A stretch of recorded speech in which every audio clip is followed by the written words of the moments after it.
Good morning, everybody. It's a pleasure to be back with you here today. Thank you very much to the French INSEAD Alumni Association for hosting this masterclass on leadership and hosting them with BCG. So this is the fourth masterclass on the leadership cycle this year, and it will probably be the last one until summer at least. And we wanted to deep dive on generative leadership. We have touched on this piece of work that we have been doing for a few months/years now in the previous masterclass on the cycle, and we'll call out on some of the examples that we brought at the time. We wanted to have one other touch point on that to bring it all together, and also to have the opportunity to welcome Adrien from L'Occitane with us today. Just one word of introduction about generative leadership. Generative leaders leave the world a better place than how they found it, and the world needs them more than ever currently. And I won't warm the floor and the room now, but we just started before waiting for you guys, and we have plenty of stuff to say. So normally we don't use slides, but today we will use a couple just to make some of the data real to you. Just a couple of reminders. So we will have a panel with Adrien, Marie, and myself, and I'll introduce Adrien in a minute. This will be 30, 40 minutes, 50 minutes, whatever. Feel free to ask questions in the chat and to disrupt our flow. And then we will move into breakouts, as we usually do, to just have some discussion and some deep dives on the topics that we discussed. So Adrien won't be joining us for the breakouts, but will carry forward his good words after. So it's a pleasure today to welcome Adrien Geiger as Group Sustainability Officer and Director of the L'Occitane en Provence brand. Adrien Geiger is a daily advocate for the power of regeneration, which is why we're really happy to have you today. You are an active member of the One Planet Business for Biodiversity Coalition, which aims to scale up regenerative agriculture and supports the L'Occitane Group brands in their commitment to regenerate biodiversity and society. On top of your global functions, you recently took the responsibility of the French market for L'Occitane en Provence. And thank you very much for being here and sharing a lot of what you do in regards to regeneration or generative leadership. Marie Humblot-Ferrero, you know, she's Managing Director and Partner at BCG. I won't introduce myself again. We have been there already a number of times. Both of us are great sponsors of human-centric approaches in business transformation. We, together with a few others, have moved this investigation on generative leadership forward since 2021. We will continue to develop the knowledge and the experience of our clients. And we do believe, and Marie, I will let you add a word on that, this is a beginning, not an end. We are at the same time very excited, and we feel a deep urgency to help the world of leadership change towards that direction. And as Marie often says, we are partner in crimes, and we will continue to act towards that. So Marie, you want just to say a word? Yes, you can go. I mean, I can only concur to what you said, and what we try to do also with these master classes is increase the awareness and the sense of urgency to act, because it's not just to the top leadership, it's every one of us can be a leader in that topic. Okay, so Marie, we'll start with you actually, and maybe asking you why and what is this piece on generative leadership, and why we felt a pressing need to work on that. We felt a need to work on leadership, and you said 2021, we started in 2020 reflecting on the COVID and pandemic situation, and what was required from leaders to actually act and behave in this new, in the new context. And as the pandemic was evolving, other pressing needs were also evolving and probably crystallizing and being here for the long run. And those needs, you know, some of them, they're not new, but the sense of urgency just increased. Obviously, the short-term results are still there, but that's combined now with talent needs, people needs for social equity, needs for purpose in the work that they do. And you've seen certainly in the US, the great resignation numbers that's coming also to Europe. We have the geopolitical risk. We were starting, when we started this masterclass, we were talking about that, and that was theoretical. We can see now it's becoming a true reality. We have climate and environment, and Adrien will speak to that. The sustainability, again, those were things that we were needed, but today even more when we see all the environmental crises, we can see it's here to stay. So basically, based on all of that, we thought that it was key to understand what was really needed from leaders, what should they do, and reflecting back on how we probably all worked and acted as leaders upon time, we're thinking that we somehow were more extractive than generative, and we were using resources, we were leveraging resources across and consuming those resources, and this is a behavior and a way of working that is not just the generative leadership. What he does, as you said, he's leaving the world a better place than what he takes it. And he's trying to manage all of those different challenges.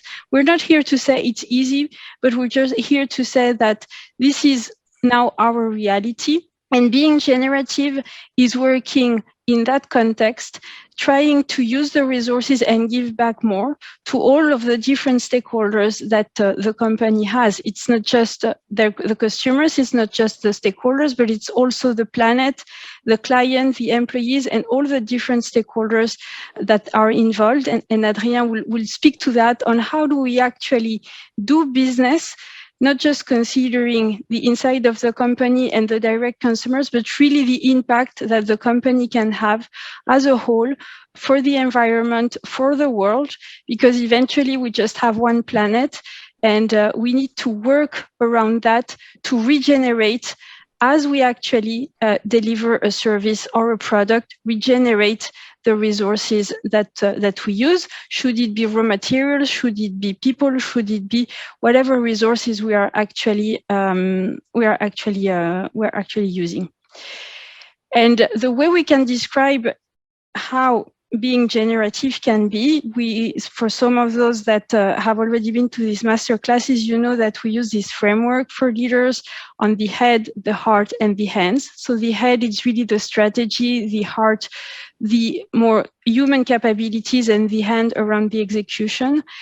And what a generative leader does is that in terms of head, he's always trying to reinvent itself, and reinvent the business model, to best serve the people, reinvent the way it's working, to actually serve across the different stakeholders I was naming, the people, the planet, the society, and the shareholders, obviously, because a company needs to be financially sustainable. In the heart, it's really enriching the human experience. It's providing just more than a place to work.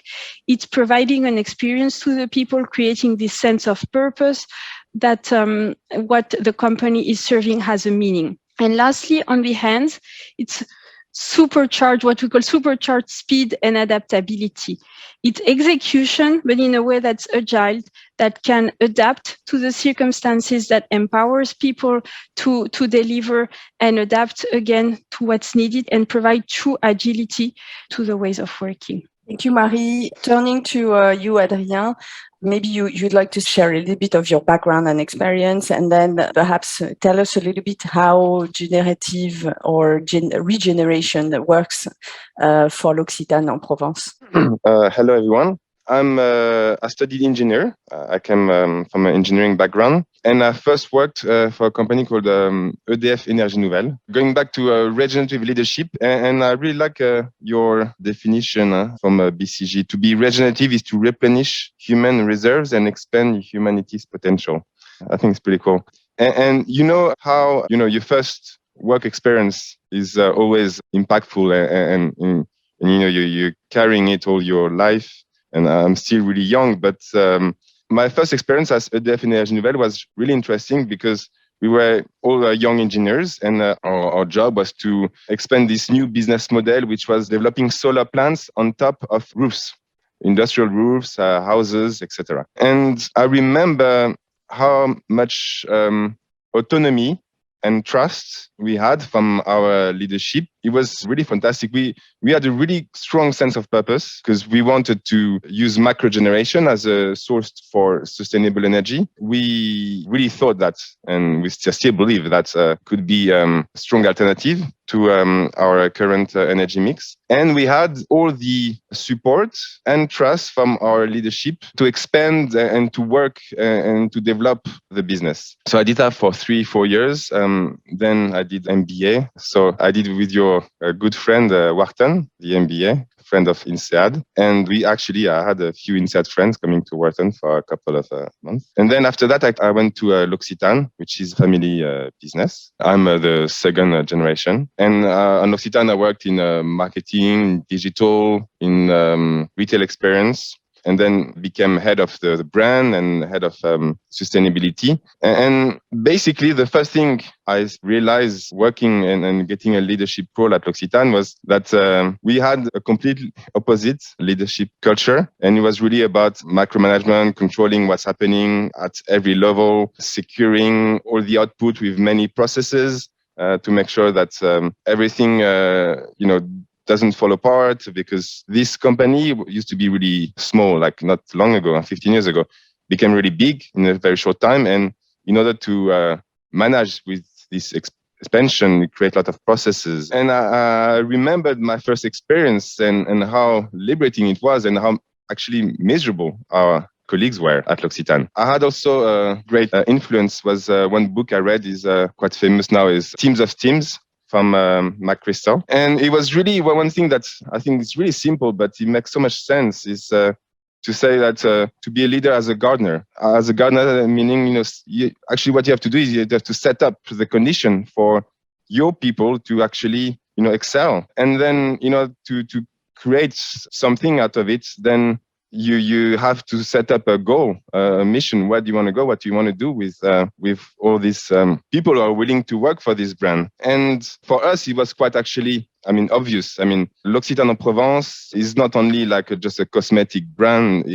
We tried to do something out of it, to create a better world. And so this sense of purpose for a family business that is trying to actually create a better world couldn't be only to reduce our impact, because we know where we are today, and I really believe that a company needs to really think how now we can regenerate part of the world we live in if we want to secure a future for children and grandchildren. And so we came up with this mission, because we live in this contradiction that, as a human being, we want to consume. We need to consume. That's part of who we are. And we need to regenerate because we need to secure the life of our kids. And so many times we feel bad because we are consuming and we know it's bad, but we're still doing it. And so we thought, well, actually, and you see it in nature, you see in the forest, what if consumption become regeneration? And so we came up with this mission, say, okay, let's try to turn consumption into regeneration in everything we do. And L'Occitane en Provence, it's a company that owns their own vertical. We have a direct relationship with our producers, and we have our own stores. We have a factory. We have our distribution centers. So it's like in everything we do, how can we consume less resources, less energy, less raw materials, consume more recycled materials, and generate more? So how can we basically turn consumption into regeneration? Yeah, so when you start really to setting up the condition for your people to succeed, you give them trust and the mean and the tools to succeed and a sense of purpose that makes sense to them, because it looks like it makes sense to them. So then it helps to have a tremendous impact, and this is what we're trying to do. In one of the discussions we had, I just asked a follow-up question, because you had some great example to continue on that path. And I remember you saying that at some point, the team in charge of supply chain or transportation were thinking about how ships could do something with the water that they cross or something like that. So it's really something that you have motivated each team to consider, right? And you have some great examples of how they've made it live.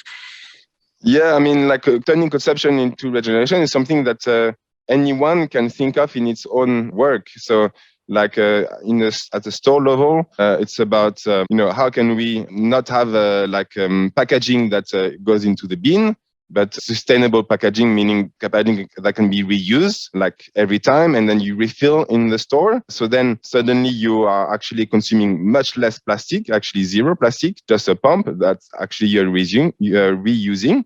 So reducing consumption, but still regeneration, because actually, especially for shea butter shower gel, you know that we are every day trying to and working on the regeneration of the ecosystem in Burkina Faso with the producers of shea butter, helping their communities to be more educated, but also helping their environment with the replanting of shea trees and expanding of the biodiversity. So in a way, consuming shea butter products is helping to regenerate the ecosystem in Burkina Faso, and you're consuming actually almost zero plastic. So you are really in the process of turning consumption into regeneration. And then some of the packaging teams say, oh, actually, maybe they are looking for plastic that, we could, or like a material, because it cannot actually be plastic, that we could throw into the water, and then that will be food for the fish. Because then if this can happen, then actually by throwing up your product, you are regenerating the ecosystem, because that's what's happening in a forest. Looking at nature is always a great source of inspiration. And what mushrooms do, they're consuming some existing materials, and this output of this consumption is then nutriment for other plants, like for the trees and other plants. So why not? Can we do this? Can the way we work, and it be source of nutriment to the ecosystem? And so, yeah, of course, the logistic team, when they are thinking, okay, when I'm transporting our products from A to B, I'm polluting a lot by emitting a lot of CO2, but our boats going to the ocean, maybe we can use this to fertilize the water at the same time, So for me, the beauty of having a common goal or a common sense of purpose is and give your team the autonomy to excel as a leader and get closer or work towards this sense of purpose. Then you can create regenerative innovation or regenerative action everywhere within the company. And this is what we need, because we are living in, the environment. It's a systematic issue. I mean, a systemic issue. In order to change the system, you have to act like everywhere you can. It cannot be just one single project from top down saying, okay, this is what we can do. Because we tried in the past, and there are so many, in the details, there are so many consequences that you cannot handle or you cannot foresee, and that actually breaks your original ideas. So starting bottom up with always thinking regeneration from all the teams that are close to their ecosystem and trying to regenerate their own ecosystem where they are, then I believe we can have a much stronger and long-lasting impact. Thank you very much, Adrien. This is really insightful, and I guess we need to think upon it on our everyday job, and how do we really embed this regeneration of the environment. And Fanny, that's a perfect transition for this question. How do generative leaders actually lead? Yeah, thank you, Marie. So I think, Adrien, you gave some good examples already. And Marie, you touched on some of those things. Maybe a couple of strong ideas that we deeply believe, Marie and I, and all the rest of the team who is engaged in that. First of all, let me start with the fact that it's a team sport. I will do it the other way around. So we've done a lot of research. So we've done surveys, and we shared already some of that with you in those masterclasses. We've talked to a lot of experts on leadership within BCG, but also outside BCG. We talked to some of our clients, and we do believe that, and it's a little bit what you were saying, Adrien, it's a team sport. The myth of the hero, the lone wolf that can succeed on his own, because usually it's a he, is completely dead. I'm going to be super provocative to them. I'm all geared up.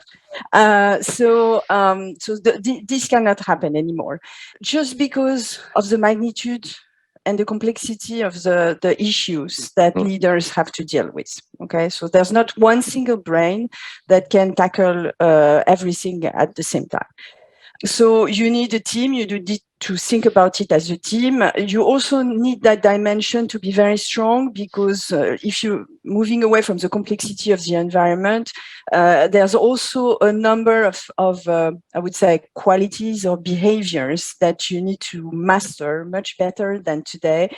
And you just, again, not one single person can be on top of their game on all the dimensions that we articulate along the head, the heart, and the hand. And finally, if you want to create solutions to the current problems, which are going to be rich enough, you need to bring the different voices of the ecosystem, your stakeholders, your different stakeholders. And each stakeholder group in itself is very diverse and varied as well. So that's why you also need to think about generative leadership as a team effort.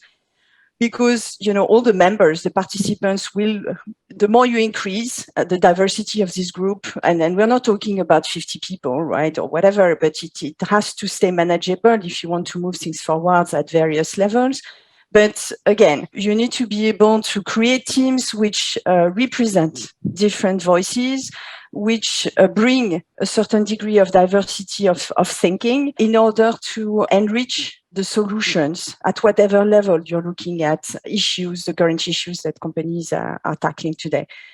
The second point, which is very important, is that the generative leadership leads across the head, the hands, the head, the heart, and the hands, right? And Marie mentioned that. And I'll give you a couple of examples, and I'll give you maybe some more concrete examples at a later point. But they're quite important, and they are deep in their consequences. So when we say they go beyond reimagining their own product and services to reinvent their business, it's a little bit what you were saying, Adrien. You have to bring creativity in the picture, because what got us there won't get us here. In the current moment, we know how we went where we are today, and obviously, if we continue to do the same, there's a high chance that we will continue to go in the same direction. So we are actually at a moment in time where we need a lot of disruption in thinking, in practices, everywhere, because we need to reinvent. And Marie has used this word. It's a strong word, but we really need to reinvent the way we do things and we think about things. On the hard dimension, we've shared that also when we were asking people what they expect their leaders to demonstrate. And where we observe, part of the research is that we have observed many transformation. Transformation is a moment when leaders are in action. So there's a lot of intensity of leadership in a transformation. And so we've observed a lot of them, and leaders actually demonstrate a gap in the hard dimensions. So obviously, this is a generality. There are organizations that will do differently, but this is an area where leaders need to progress collectively, and particularly if they want to be generative leadership. Again, moving back from what I'm saying, if we observe what's happened in the past 3 years in the COVID times, actually, we've seen a lot of leaders rise to the occasion and demonstrate a lot of care and support to their people. Last, and here again, it's an area of improvement in terms of the methods. It's in the hands dimension, because what is this about? We coined the term already, that leaders at operational level, I'm not at the level where when I was talking about bringing the different voices of the shareholder, at operational level, you need to empower super teams to help you reinvent the business. Once you've set the direction, you've defined the sense of purpose, as you were saying, Adrien, it's very important to give the keys to the various teams so that they can help you make it real. And they do it with this kind of, there's a magic in super teams. All of you in the room probably have worked in teams. There are various stages of teams. Sometimes we are a team, we are all together. So like we could say today, we are kind of the early point of a team. If you super teams, what we mean by that is this set of circumstance and levers that you have give the team so that they're operating magically. Right? They love being together and they create completely differentiated outcome for the organization, for themselves, etc. So I'm going to stop there because we'll come back to some other more specific examples. And I want to turn back to you, Adrien, because this is a chance on those masterclass to have some very practical example coming from organization. You've already started to share some concrete examples on the head and the heart and the hands dimension. Maybe I'd like to come back on the heart dimension and talk a little bit also on the culture at L'Occitane en Provence and maybe deep dive on some of the caring, dimension and heart dimension that you see at L'Occitane en Provence, which helps you in your regeneration agenda. Yes, just before, maybe on the head, actually it links with the heart. But well, everyone kind of knows that our planet is suffering and that we need to take action. But we all also have a tendency to put it under, in French, sous le tapis, under the carpets.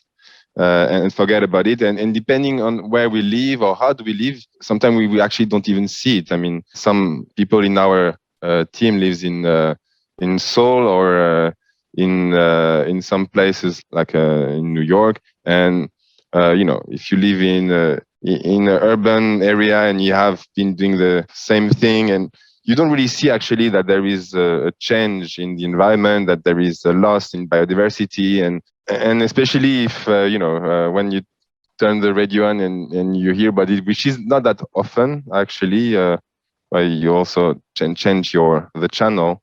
So one thing that helps us to make sure that it stays in people's head that we are actually in a crucial moment for the planet is climate collage. It's something that we are doing with our employees. Actually, we are really spreading it across the globe. We are a global business, and we are in 60 countries, and we have 10,000 employees. So it's really about trying to expand this, and we are lucky enough to have sponsors everywhere in the world that are helping us to expand this. But the climate collage is really a really very efficient tool for people to realize where we are, to understand the situation. And then what's the beauty about climate collage is that at the end of the process it's really about the emotional consequences of realizing that we live in a dying world, and you start to create hard, to work on the hard dimension, because at the end of the day, really emotions are the captains of our lives, and it's really about touching the emotion of our colleagues and employees. This is when they are going to start working on those type of subjects. And then another, really, for me, there was a concrete element that helped all our employees to really work differently, was something very simple. Once in a year, we gather all the top leaders in some place, and we talk about of course, the sales and the profit and the new marketing plans, etc. But that year, after actually spending a lot of time, explaining them how difficult the situation of the planet is, it was very simple. We were in Sicily and went to the beach to collect all the plastic. And for 99% of the people, it was the first time. What was funny is that when I organized this with some of the assistants, they were like, we are 150 people. The beach is not that big. After 5 minutes, it will be finished. And then actually 3 hours after, we are still there, because then everyone realized the plastic that is in the beach is everywhere if you actually look at it. And then by actually having this collective action and leaving it, and then people came back with I was the first one touched, because then I don't know, it was very emotional, because we were actually realizing that if all together we're working on the same on something, then we can have an impact. Because of course, after 3 hours, then the beach was really, really much cleaner. And then this sensation that if we gather together and we work on something, then we can have an impact. It kind of stick with people's mind, because then when they came back to their own countries, and people in Asia were the least interested in these kind of topics when they arrived, and when they came back, I think they were the one who actually did the most afterwards. And that was really interesting. I saw people doing like same thing with their team when they came back to their own office. We didn't ask them to do it, but because they were really emotionally touched by, this collective action and the sensation that actually we can make a difference, and that actually even next to our hotel in a beautiful place in Italy, there is a lot of pollution that we need to work on. It was one of the little things that helps moving our employees at a global level. So yeah, concrete action with them. And another point that actually I think, of course, really helps for us. We're lucky enough to have great connection with producers who are living regeneration, because it's really for them working on regenerative agriculture, permaculture, agroforestry. So new ways of doing agriculture that regenerate the soil, regenerate the ecosystem, regenerate the biodiversity. And when we bring people from the offices everywhere and connect them with our producers, and when they see in the eyes of our producers how passionate they are about these topics, and how this has such a strong action on the heart, it's really sharing this passion, seeing the stars in our producers' eyes, and the enthusiasm behind those projects. Yeah, this has such a strong impact on our employees' heart. Thank you, Adrien. I love that. Well, that resonates very much to me. The connection that you're making between the head and the heart, and how it helps you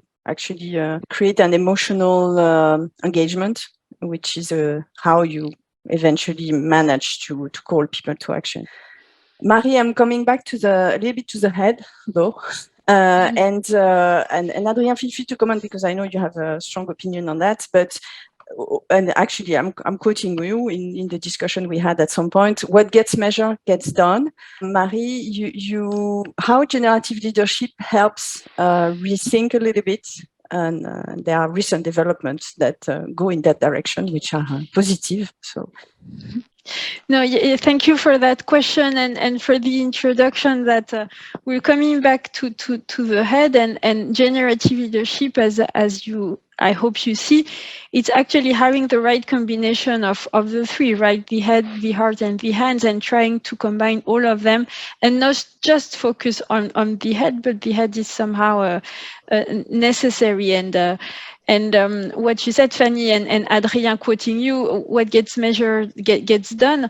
We truly think that having KPIs to measure the progress on all the different aspects that the company needs to be looking at is important, because if you don't have transparency on the data, if you don't know your starting point, if you don't know where you're heading, it's difficult to manage, it's difficult to take the right decisions, and it's difficult to embark the team in the journey. So we truly think that having KPIs, again, for the different topics, because we're used to financial KPIs, and that's the way that we've been measuring the companies for the past centuries, I would say.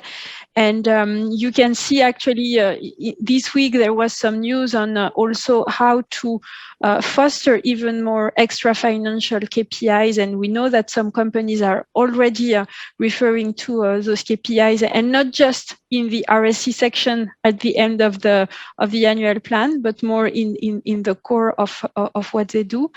And this is necessary. This is necessary, as I said, to create a baseline, to know your starting point on the different stakeholders, on the different impacts that you have, that generates awareness, that allows some discussions internally within the company, with the employees, with the stakeholders.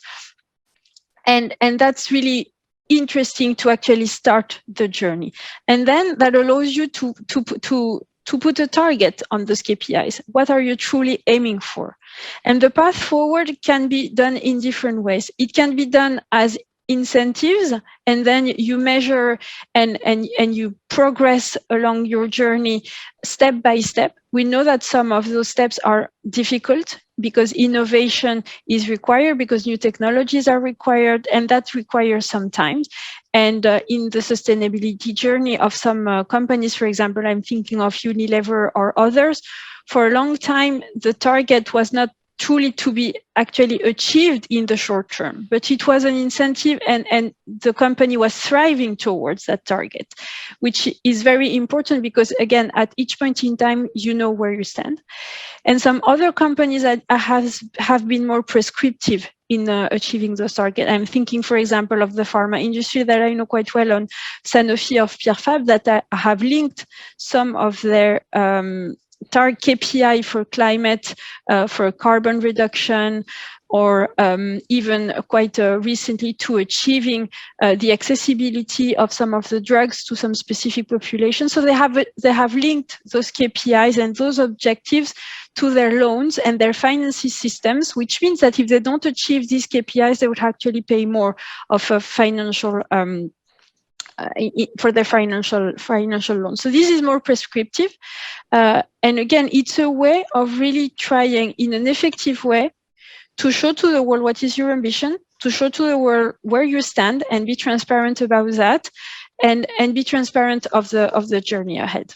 Adrien, I don't know if that resonates, because we know that you are truly, I believe, in that in that context, right, of having KPIs, of not being ashamed, for example, when you create transparency on a KPI and saying we've not achieved that, or this is our starting point, but still in a very positive way to embark the whole company. It's crucial. It's super important what you're saying. What we are trying to achieve, us as a company, but I believe it's all companies at some point should try to achieve, is going for a triple bottom line. So how much value you have created economically, but also for the environment and for the society. And we are very expert at measuring our economical impact. We have been doing this for centuries. Now we have to learn how to measure the environmental impact and the social impact. And one of the priorities, for instance, for us this year is to bring the finance team to actually audit and measure our environmental impact. So actually the first step is where we are the most mature as a company is, of course, our carbon emission. And then we are actually now measuring the biodiversity, the impact on biodiversity of everything we're doing. And again, it's about exactly what you said, is about, setting up a baseline and then aiming for targets. And, going back to the link between heads and hearts, as human beings, we love achieving our targets. So having targets is key to make our world goes on. Unfortunately, as a nation, as a company, we've been far too much focused on economical KPIs, and we need to really start looking at environmental and social KPIs in the future. Yes, indeed. Thank you for that. And now turning to Fanny, and it's also a question for all of us, I guess. What is different now than other existing leadership approach? What we are suggesting, how it differs from what we've seen and what we still see so far? Yeah, thank you, Marie. So it's a very difficult question, but I will take it anyway. Because first, because leadership is one of the most loaded words ever. So, by the way, Claude has put in the chat a link to an announcement that some accounting regulations are changing towards enriching the KPIs. So there will be new norms in how companies report their accounts, which will integrate much more rich KPIs, which is a good news. So how is it different? So again, leadership is very loaded. Well, first of all, the point that we were making in this masterclass and others is that particularly on the hard dimension, when leaders are in action, they are not where they should be in terms of the behaviors, I would say, and some of the behaviors that they should demonstrate and that people expect them to demonstrate. So, and there's much more granularity behind head, heart, and hands. Some of those more granular dimension that we have behind will tell you that they may do head, or they may be in their head quite a lot already, but they're not necessarily in the right place. So there needs to be a little bit of change of methods and ways of thinking about the strategy, etc. I think Adrien, we talked a little bit about the sense of purpose, which is at the same time in the head and the heart. But there are many other examples where actually there needs to be a little shift of priority. One dimension actually on the head is creativity, imagination, whatever way you want to call that. And it's quite missing in the picture currently, and especially to the point we were making earlier that we need some disruption in the systems. When you think about the heart, again, I won't repeat what I said already, and in the hands, same thing. I mean, empowering what you describe, Adrien, empowering teams so that they can become super teams. They have the keys to the house. And you give them the keys and you let them use the keys. And you, as a generative leadership team at your level, I would say if you make 10 decisions a year, it's a good outcome. It means that you've succeeded with the hands, because you've obviously, I mean, you want to know what the teams are actually executing against your purpose, and your vision. But this is what we mean with the hands. And some provocative questions, I would say, to trigger on the second part of the question, how do we develop? I think, Adrien, your example was great on the climate collage, and the fact that you went all together at the beach to collect plastic. First of all, as you were saying, and we touched on that in the first masterclass of the cycle with Mathilde Ben, there's so many of us are in denial. And I put myself here, even though I'm quite climate anxious personally, but still, we have our lives. As you were saying, Adrien, it's not tangible for a lot of us, on a daily basis. We have our work, we have the kids at school for those who have kids, blah, blah, blah. So we live in a certain level of denial, and thankfully, otherwise we would be all the time very worried. But the first step is to become aware of the situation, but in a manner which triggers some emotional reaction, as you were saying, Adrien, because so that you feel connected with the problem. It's not a theoretical and conceptual set of issues that is far away from you. So I think it's a first step if you want to embark on a journey to make your teams more generative. Some of the questions some of the provocative questions that I'd like to ask on the different dimension, if you allow me, I think to pick on some points you made, Adrien, are we ready to let go of some essential principles that are structuring our societies today around hyper-growth, hyper-productivity, and how we distribute wealth, right? I think those are three fundamental paradigms that needs to be revisited.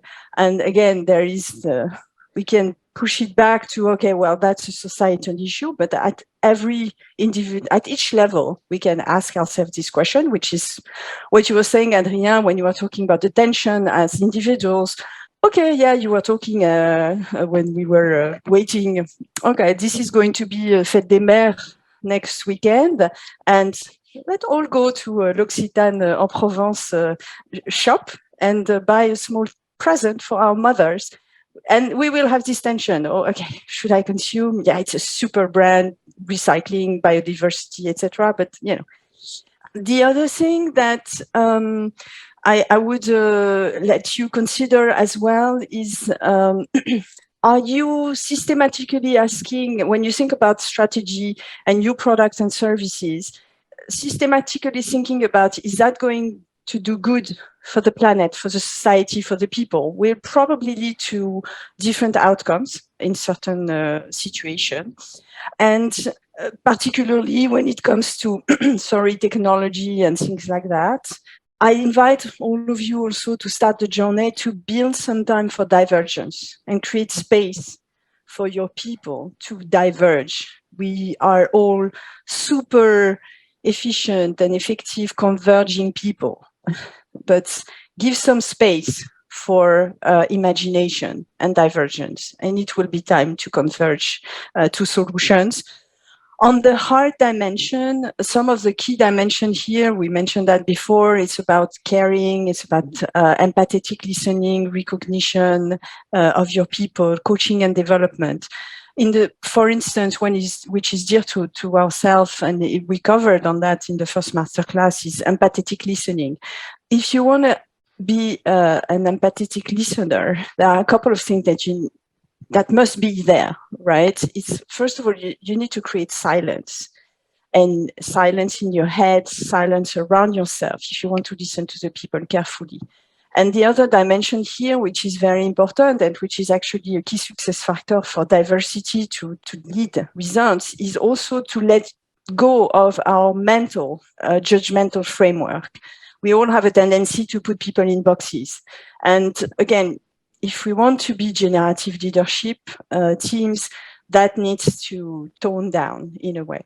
And again, on the hands, I think I would really invite you to think about teamwork and how effective it is. Do you really give the keys to the team? Adrien, you were talking at the beginning, are you not micromanaging? Are you not, as leaders, creating some backlogs in the decision-making processes where people feel a need that they have to elevate many decisions because actually they don't really have the keys to the house and to make their own decision and help you transform the organization?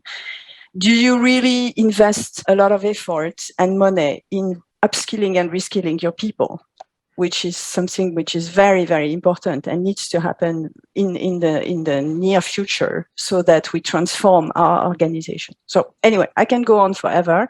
Thank you very much. We didn't really have any questions in the chat. I don't know, Adrien, before you leave, and Marie, you will leave as well. We will move into breakouts. But Adrien, do you want to have a closing words and maybe give us a last piece of advice? I can give you, it's completely in line with what you're saying, and thank you for sharing. Maybe one thing that we haven't really insist on enough, on the hands, you are mentioning when you say it's a team effort, but it's actually a multi-team effort. So at the end of the day, we will have a real impact if we are collaborative enough with our peers. And when I say that, it has to be like, the civil society, the industries, the governments. When they start really working together on a common goal, this is when we can really have a strong impact. Biodiversity is becoming a huge topic for the international agenda, and you see conversion in trying to address this topic. When we work with Danone and all other big industries with the OP2B, the One Planet Business for Biodiversity, trying to enhance regenerative agriculture, I'm seeing results that I have never dreamed we could have. And so collaboration in order to be a regenerative leader is a key element. And this is what will make us change where we are. The other thing, just give you this on the table, but going back to the KPIs, I think this is how we will be able to shift the hyper growth need, because I believe as human beings, we need to grow, but we just need to grow other things. And until now, we've been focusing on growing the GDP. And if we manage to shift this into growing maybe biodiversity or, growing social value, this will help us to stay in this mode that I think we need to have, because as a human being, we need to grow, but we just grow the right things and not the wrong one, which we have been doing for the past few centuries. Thank you very much, Adrien. It was really interesting. Thank you very much, Adrien, for being there, and continue the great work. And some of us will go to the shop for the Mother's Day on Sunday. Thank you very much. Thank you for the advertising. Marie, thank you very much for being there with me. And thank you very much again.